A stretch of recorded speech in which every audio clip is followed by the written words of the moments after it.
এখানে একজন মোটরসাইকেল যাত্রী আটকানো নিয়ে বাকি তোমরা তার কথা বলে ফোনে কথা বলানোর চেষ্টা করা হচ্ছে।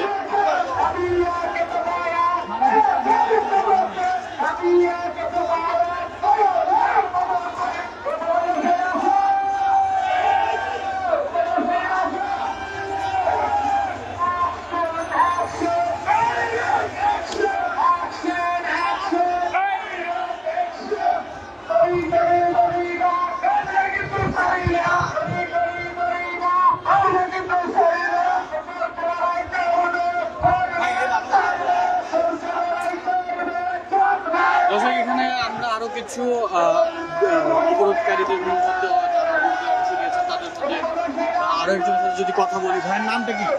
হাবিবুর রহমান। আচ্ছা, আপনি কখন থেকে এখানে অবরোধে আছেন? সকাল 7টা থেকে আমরা এখানে অবস্থান করতেছি।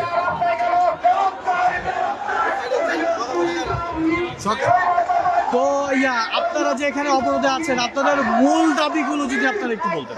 আমাদের মূল দাবি হচ্ছে আমাদের উপর সরকার যে 57% যে ওভার ট্যাক্স, অতিরিক্ত ট্যাক্সটা আমাদের উপর চাপিয়ে দেওয়া হয়েছে। আমরা এই ট্যাক্স মানি না। আমরা চাই একটা মানার মতো একটা ট্যাক্স যেটা আমাদের সবার জন্য আমরা মানতে পারবো এবং আমাদের মোবাইলের দাম কম থাকবে। এতে সড়ক অবরোধের ফলে যে একটা সড়কে একটা বিঘ্নতা সৃষ্টি হচ্ছে, তো সেটাকে আপনারা কিভাবে দেখছেন?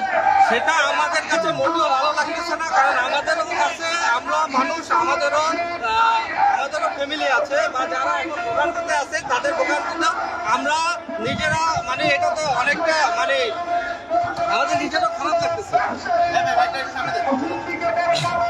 কিন্তু আমরা বারবার সরকারের সাথে বসার জন্য চেষ্টা করছি। আমরা বারবার আমাদের দাবি মানববন্ধন এবং বিভিন্ন শান্তিপূর্ণ আন্দোলন করছি, কিন্তু সরকার আমাদের দাবি মানে নাই, যে কারণে আমাদের আজকে অবরোধ করতে হয়েছে রাস্তা। আচ্ছা, আপনারা যাদের জন্য ব্যবসাটা করেন, আপনাদের মূল যে ভোক্তা বা গ্রাহক, জি, তারা তো এখানেই বলতে গেলে এই যানবাহনে চলাচলকারী, তারাই তো মূলত আপনাদের গ্রাহক।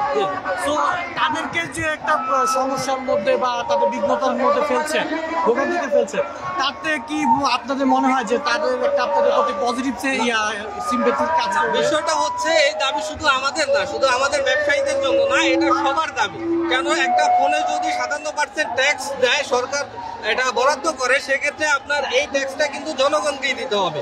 এটা 20 কোটি জনগণের উপরে পড়বে। তো এটা আমাদের একার দাবি না, এটা পুরো জনগণের দাবি। আমরা আমাদের মাধ্যমে আমরা লিফলেট, আমাদের দাবিগুলো লিফলেট আকারে আমরা প্রচার করতেছি, মানুষকে দেওয়ার চেষ্টা করতেছি, বোঝানোর চেষ্টা করতেছি এবং আমরা ইমার্জেন্সি যে কেসগুলো আছে, অ্যাম্বুলেন্স, রোগী আমরা ছেড়ে দিচ্ছি।